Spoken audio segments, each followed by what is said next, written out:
1장과 2장과 3장을 보면 거기에 우주의 기원, 또 사회의 기원, 그리고 인간의 기원, 가정의 기원이 나옵니다.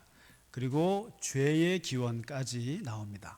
그래서 우리가 창세기 1장, 2장, 3장이 아주 가벼운 장이 아닙니다. 아주 중요한 인간의 근원을 말해주고 있는 귀한 장인데, 거기에 인간의 근원을 말하는 2장에 보면 거기에 2장 7절에 한 줄짜리 인간의 본질에 대한 명제가 하나 있습니다. 그게 뭐냐면 인간은 흙으로 만들어서 거기에 하나님의 영을 집어넣어서 생명체가 된 존재다. 이게 하나님께서 우리 인간을 만드신 그 본질입니다.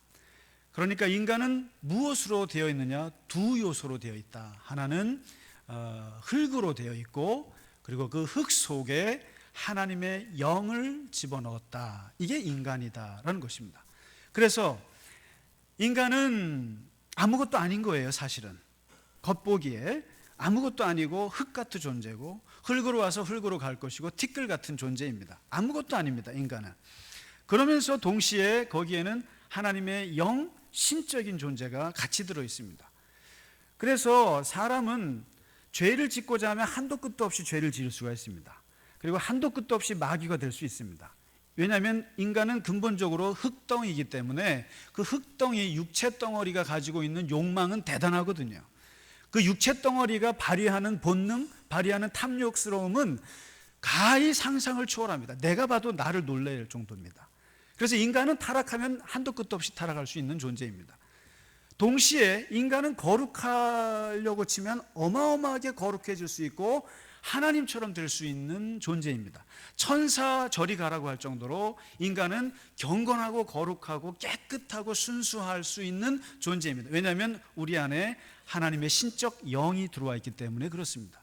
그래서 인간은 육체적이면서도 영적이고 물질적이면서도 지극히 신적인 존재가 우리 안에 같이 들어와 있습니다. 그래서 하나님께서는 이 육체 덩어리와 영 덩어리가 같이 잘 굴러가기를 바라셨습니다. 그래서 항상 하나님은 인간과 대화하고 싶었던 거예요. 인간에게는 영적인 기능이 있으니까. 거기에 항상 하나님께서 영적으로 대화하시고 영적으로 말씀하시고 영적으로 섭리하고 싶으셨던 거예요. 그런데 이것이 창세기 3장에서 깨어지는 장면이 나옵니다. 깨어지는데 바로 그게 죄라는 것이 들어오면서 영의 기능이 마비되기 시작합니다. 그래서 아담은 하나님처럼 되고 싶다는 교만 때문에 영이 깨어지게 되고, 가인 같은 사람은 질투와 분노 때문에 사람을 죽이면서 영의 기능이 마비되고, 그 이후부터 인간의 타락의 역사가 시작되는데, 도대체 하나님께서 만들어 놓은 이 영이 제 기능을 하지 못하는 거예요. 그 속에서 생각하는 거라고는 악한 생각뿐이고, 그리고 하는 것마다 포악스럽고 폭력이 일삼아지고, 그리고 부패가 세상에 만연하는 시대를 맞이하는데 창세기 6장 3절에 하나님께서 노아 시대를 맞아서 한마디 하신 게 있어요.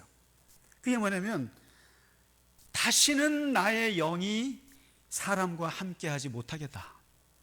도대체 내 영이 사람의 영에 들어갈 수가 없다. 더러워서 들어갈 수가 없다. 왜냐하면 얘들이 이제는 육신이 됨이라, 육체 덩어리가 됨이라. 육과 영이 같이 있어야 되는데 영은 완전히 없어지고 거기에 육체 덩어리만 있어서 욕심과 죄악과 탐욕스러움만 가득한 곳에 하나님의 영이 들어갈 자리가 없다. 이걸 우리가 타락이라고 그러거든요. 이걸 죄라고 그럽니다. 그때부터 인간은 영이 죽고 육이 사는 역사를 보여주기 시작합니다. 사람들에게서 영이 살아야 되는데 육이 살아나서 영을 죽여요. 그래서 로마서의 1장에 보면 사도 바울이 이 인간의 타락상을 정확하게 세 마디로 찝어서 얘기를 해줍니다. 뭐냐면, 영이 죽은 상태, 육이 살고 영이 죽은 상태를 일컬어서 하나님을 알만한 것이 온 세상 만물에 있는데도 알지 못하고 보지 못한다. 여러분, 산에만 가도 하나님을 알 수 있습니다. 그리고 우리 현실의 현실을 봐도 하나님이 계신 걸 알 수 있어요. 조금만 눈치채면. 그리고 사람의 말을 통해서 우리가 하나님을 알 수 있어요. 이걸 우리가 만유신론이라고 합니다. 만유 속에 하나님이 깃들어져 있어요. 그런데 영이 죽은 사람들은 그런 걸 보면서도 하나님을 느끼지 못한다는 거죠. 바울의 얘기입니다. 그리고 두 번째, 혹 하나님을 알아도 알긴 아는데, 하나님이 계신 건 아는데 하나님께 영광을 돌릴 생각을 안 하고 하나님께 감사할 줄 모르고 하나님의 역사에 반응할 줄 모른다. 이게 영이 죽은 사람의 모습이라는 거예요. 하나님을 알긴 알아요. 우리가 다 예수는 믿습니다. 다 우리가 하나님이 계신 건 알아서 좀 무섭긴 해요. 그런데 하나님께 감사할 생각은 없어요. 하나님께 영광 돌리는 삶이 내 삶의 목적으로 삼지 않습니다. 않고 그냥 있다는 것만 알아요. 이게 영이 죽었다는 것입니다. 그리고 마지막 세 번째 바울이 지적하는 것은, 그러다 보니까 마음에 하나님 두기를 싫어합니다. 우리가 오늘 기도 얼마나 했습니까? 하나님 우리에게 역사해 주시옵소서. 우리와 함께 하시고 우리의 삶에 함께 하시고 개입하시고 주관하시고 인도하셔서. 싫어요. 그게 싫어요. 하나님이 개입하는 게 싫어요. 하나님이 인도하는 게 싫어요. 하나님이 간섭하는 게 싫어요. 마음에 두는 게 싫어요. 왜요? 죄 지을 때 불편하니까. 딴짓할 때 불편하기 때문에 하나님이 내 속에 들어오는 게 싫어요. 이게 영이 죽은 사람들의 모습을 사도 바울이 찝어온 겁니다. 이런 사람들은 그럼 하나님이 어떻게 하느냐? 하나님도 내버려 두신다. 하나님도 내버려 두시고 그냥 뭐 포기하셨다, 이렇게 얘기를 합니다. 그래서 성경을 보면은 사실은 영의 역사와 육의 역사의 이 대결 같은 역사입니다. 이 세상이 막 육이 살아날 때 그 속에서 영이 번뜩번뜩 살아나기도 하고, 영이 살아나는 것 같지만 그 속에 또 육이 살아나면서 영을 누를 때가 있었습니다.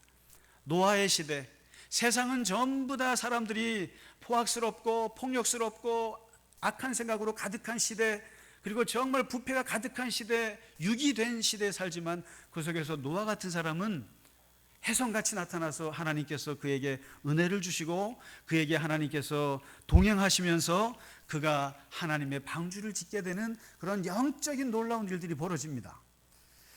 우리의 인생에서도 사실은 어떻게 보면 한때는 육적으로 살다가 한때는 영적으로 살기도 합니다.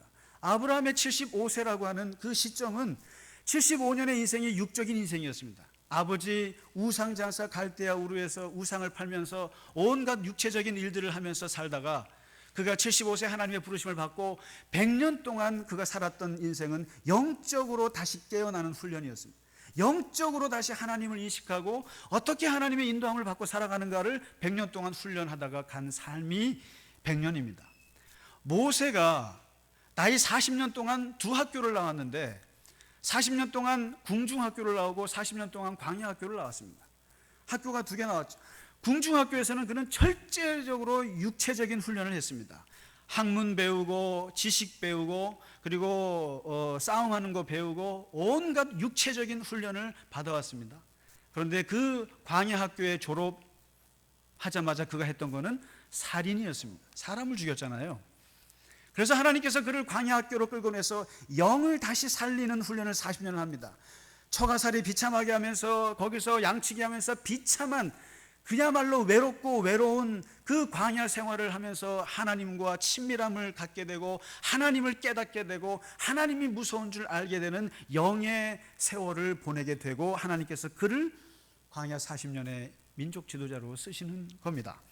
다시 말해서 우리 안에는 항상 육적인 것과 영적인 것이 같이 공존하기도 하고 싸우기도 하는데, 그러면 오늘 본문 말씀과 같이 영이 살아있는 사람은 누구냐 그러면, 아니면 영이 죽어있는 사람은 도대체 누구인가, 그것을 오늘 본문에서 얘기해 주고 있습니다.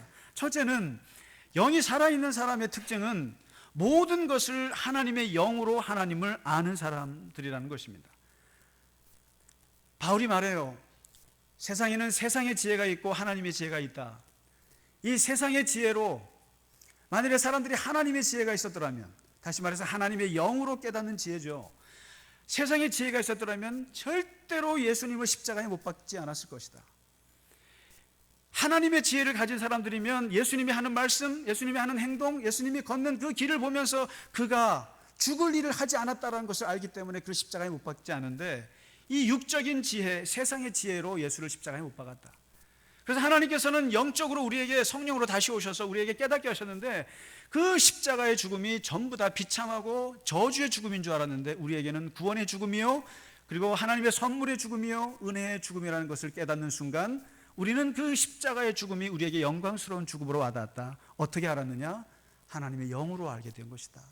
하나님의 영이 아니고서는 우리가 예수를 주라고 어떻게 고백하고 어떻게 십자가가 그 저주스러운 죽음이 우리에게 어떻게 구원의 은총으로 다가올 수 있겠느냐? 하나님의 영이요 하나님의 지혜요 하나님의 성령으로 말미암아 알게 되었노라 말하는 것입니다. 10절에 말하기를 바울은 말합니다. 성령은 하나님의 깊은 것까지 통달하시느니라. 하나님의 깊은 속을 알 수 있는 방법은 하나님의 성령밖에 없습니다. 하나님의 영 외에는 하나님의 속을 알 방법이 없습니다. 11절에 더 말하기를 하나님의 영 외에는 하나님의 일을 깨닫지를 못합니다. 다시 말해서 내가 하는 일이 하나님의 일인가? 내가 지금 하는 것이 사람의 일인가? 내가 하는 일이 하나님의 성령의 일인가? 내가 하는 일이 마귀의 일인가? 이것을 알 수 있는 것은 오직 하나님의 영 외에는 분별할 수가 없습니다. 없어요. 하나님의 영 외에는 하나님의 일을 분별할 수가 없습니다. 그리고 12절에 더 말합니다. 하나님의 영 외에는 우리에게 주신 은혜를 알 방법이 없느니라. 하나님께서 나에게 행하시는 이 고난이 이것이 나에게 은혜인지 이 고난이 이것이 나에게 저주인지를 알 수 있게 하는 것은 하나님의 영으로밖에는 알 수가 없다.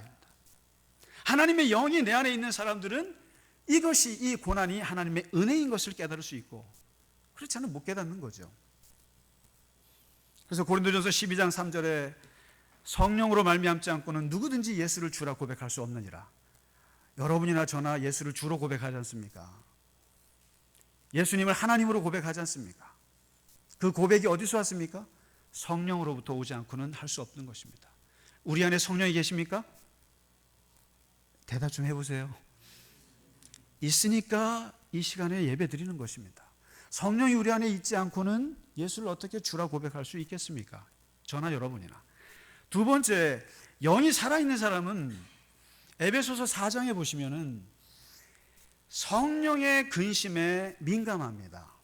영이 살아있는 사람은 그렇습니다.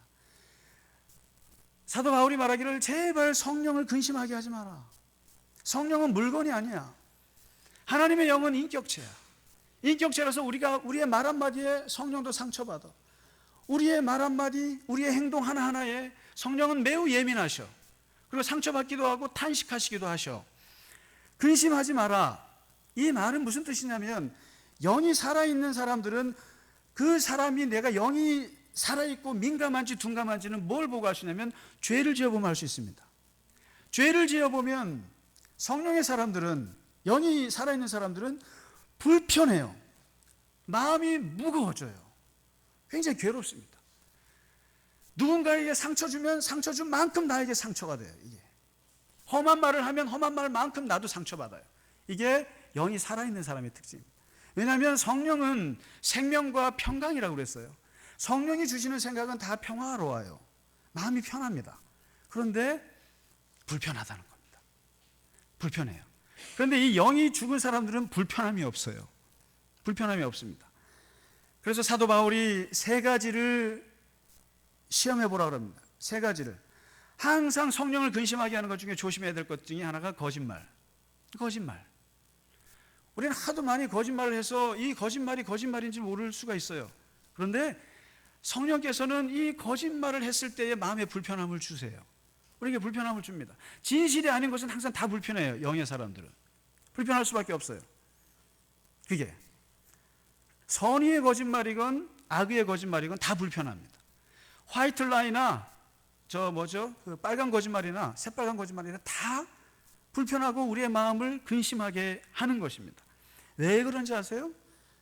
거짓말은 마귀는 거짓말의 압이라고 그랬습니다. 예수님께서. 그래서 우리가 거짓을 자꾸 말하면 마귀에게 틈을 줄 수밖에 없어요. 어휴 우리 딸 왔네. 어휴 우리 아들 왔네. 이 거짓말이라는 것이 그렇습니다.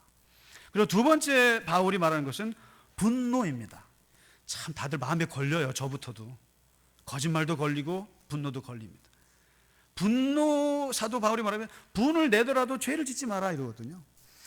분을 낼 수밖에 없다는 거예요. 사람이. 그러나 이것을 죄로 연결하지 말라. 왜냐하면 마귀라고 하는 것은 디아볼로라고 해서 디아볼로라는 게 비트윈이라는 뜻이에요. 틈이라는 뜻이에요. 틈 사이로 볼로스 한다는 뜻이에요. 집어 던지다는 뜻이에요. 화살을 쏜다는 뜻입니다. 그러니까 분을 내다가 이게 죄로 이어지면 그때 틈이 생기는데 그 틈 사이로 사탄은 들어와서 자기의 일을 한다 이거죠. 그 자기의 일이 뭡니까? 살인이잖아요.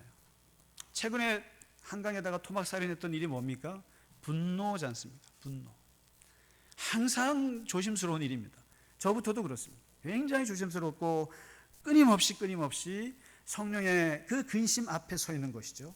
그리고 마지막 세 번째 사도 바울이 얘기해 주는 것이 더러운 말입니다. 더러운 말. 모든 우리의 영은 다 말로써 지배받기 때문에 이것은 과학적으로도 증명됐지요. 뭡니까?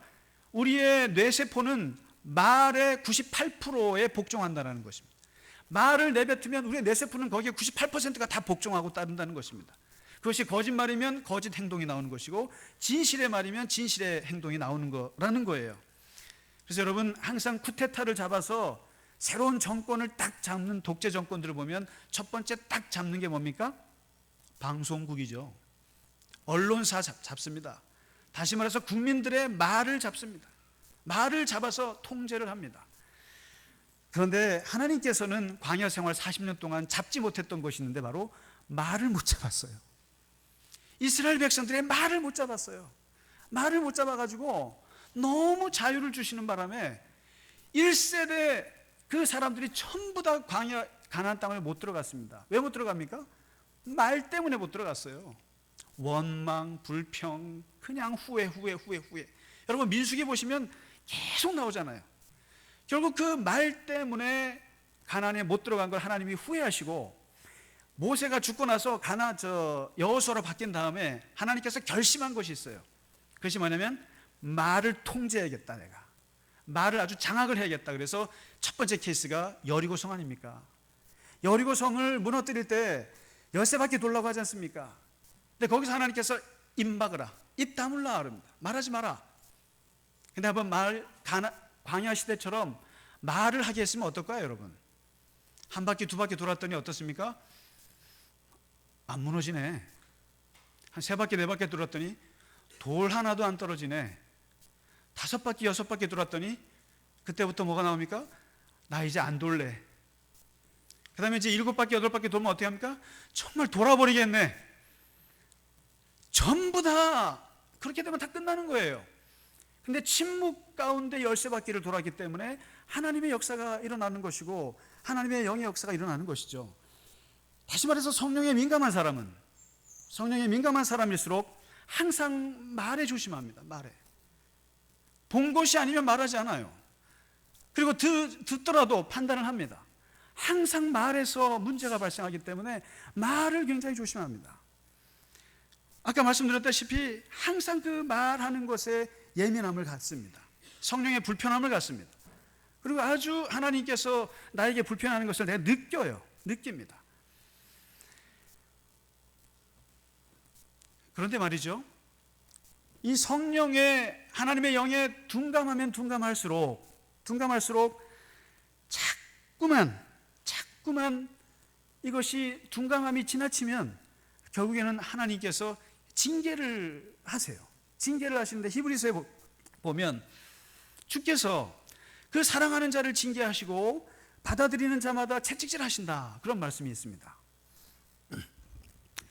예배를 한 번도 빠짐없이 잘 드렸어요. 내 평생을. 그런데 어쩌다 한 번 예배를 빠졌어요. 근데 그 주일에 교통사고가 났어요. 그럼 어쩌면 좋습니까? 하나님 참 너무 하시는 거 아닙니까 이거. 그런데 그게 좋다라는 거예요.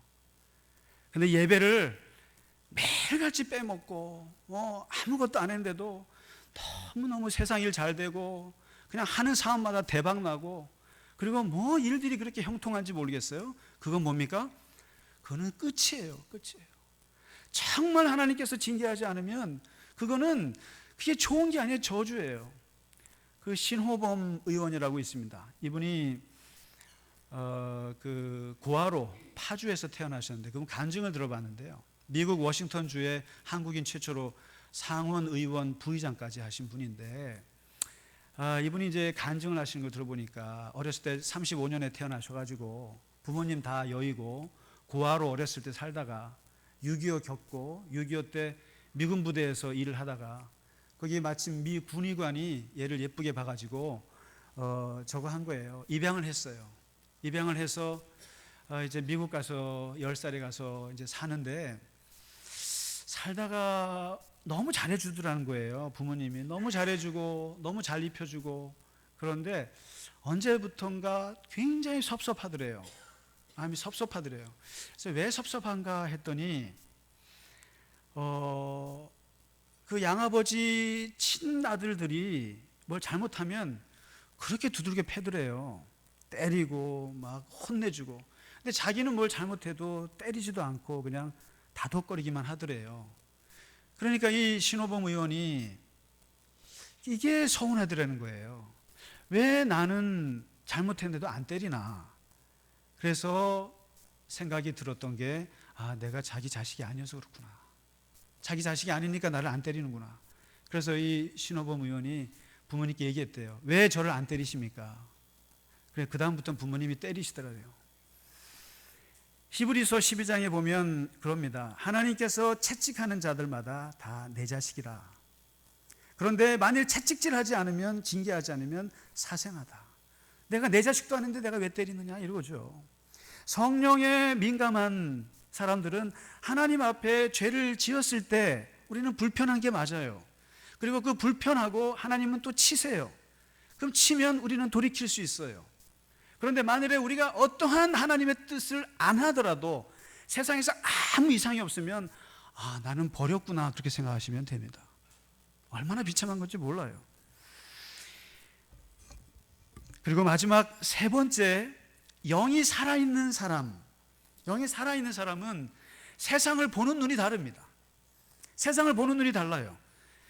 노아 시대에 많은 사람들이 다 죄를 짓고 다 포악스럽게 살았어도 노아만큼은 하나님의 은혜를 입어서 그가 방주를 짓지 않습니다.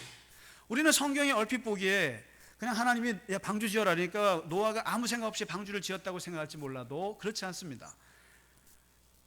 영이 살아있었기 때문에 이 시대는 망하겠구나, 이러다가는 망하겠구나라는 생각이 드는 거예요. 그 다음에 뭔가 준비를 해야겠구나. 뭘 준비하나? 하나님께서 비를 내릴 것 같네. 그리고 산에다가, 그 비도 안 오는 곳에 산에다가 배를 짓는 그 통찰력이 어디서 오는가? 살아있는 영에서 온다는 것입니다. 영이 살아있기 때문에 세상 사람들이 못 보는 것을 본다는 거예요. 여호수아와 갈렙이 10명의 정탐꾼하고 뭐가 다릅니까? 10명의 정탐꾼들은 가나안 땅을 딱 돌아보고 나서 두 가지를 말하잖아요. 첫째, 대단하네 사람들이. 진짜 자이언트들만 있네. 군사력 대단하네. 그다음에 두 번째, 정말 성곽들이 대단히 높네. 그리고 진짜 좋은 땅이고 진짜 엄청나네. 그리고 나서 하는 말이 뭡니까? 우리는 못 들어가네. 우리는 메뚜기 같네. 메뚜기 자상을 갖게 됩니다. 그런데 갈렙, 여호수아가 보고하는 거 보세요. 민수기 13장에 짧습니다. 가나안 땅 좋네. 끝. 거기에 누가 있고 누가 살고 군사력이 어떻고 경제력이 어떻고 아무 관심이 없어요. 그 다음부터 나오는 보고서 두 개가 뭐냐면, 첫째, 하나님이 우리를 기뻐하시면 우리는 칠 수 있습니다. 두 번째, 우리가 하나님의 뜻을 거역하지 않으면 됩니다. 중요한 건 하나님께서 이 상황을 어떻게 보시느냐가 중요합니다. 저 군사력과 저 경제력과 저 사람들을 보는 것이 중요한 것이 아니라 하나님이 우리를 어떻게 생각하느냐가 중요합니다. 제가 새벽마다 여기서 나와서 기도하면서 느끼는 것도 똑같아요.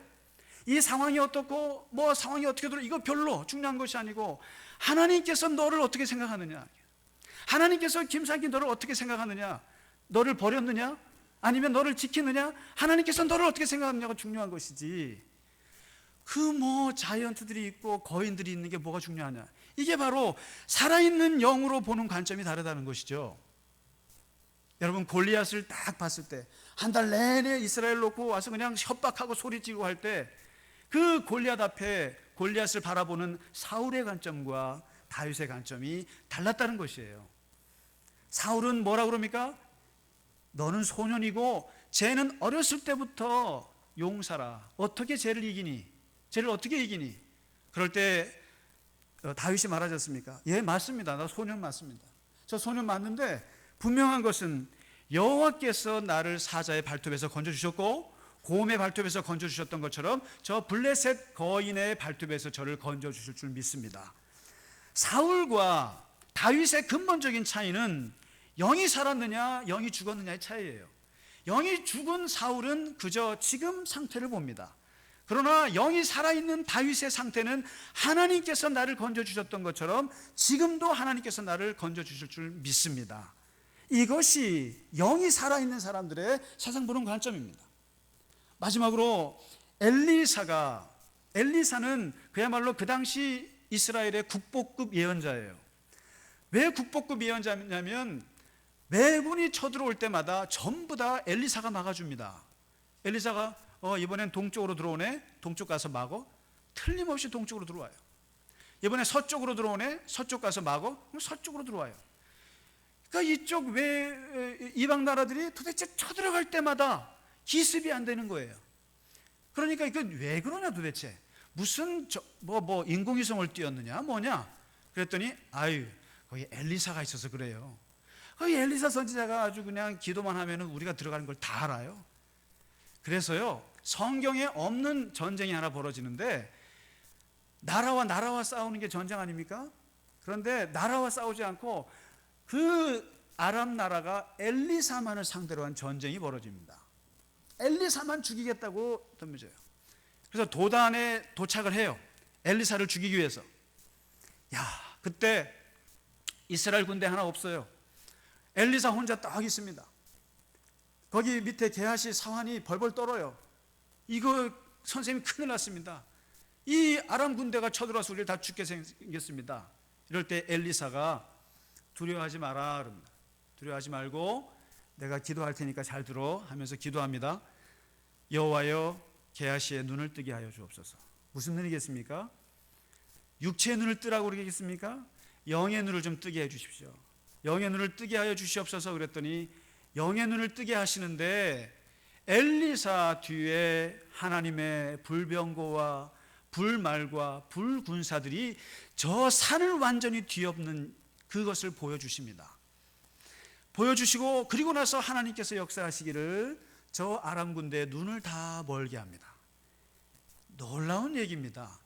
영의 눈을 뜨게 하고 육의 눈을 감게 하심으로써 모든 것을 잠잠케 하시는 하나님의 능력을 엘리사를 통해서 보여줍니다.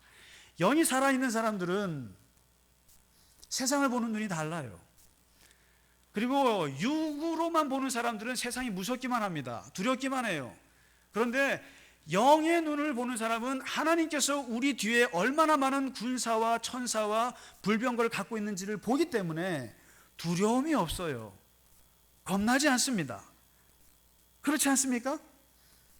하나님의 영이 살아있는 사람들은 하나님이 우리를 지키시고 우리에게 붙여주신 천사가 많다는 것을 알기에 괜찮은 거예요. 살아있었습니다. 말씀을 마치겠습니다. 영이 살아있는 사람은 영으로서 하나님을 알아갑니다. 하나님의 영으로 우리가 하나님을 그 깊은 속을 깨닫습니다. 그리고 영이 살아있는 사람들은 죄에 민감합니다. 그리고 하나님의 성령의 근심에 예민하게 반응합니다. 그리고 영이 살아있는 사람은 하나님의 눈으로 세상을 볼 수 있습니다. 그것은 세상이 보는 눈이 아닙니다. 그 영의 눈이 우리 모두에게 주의 성령 가운데 임하시기를 주님의 이름으로 축원합니다. 우리 다 함께 찬송가 183장 찬송하겠습니다.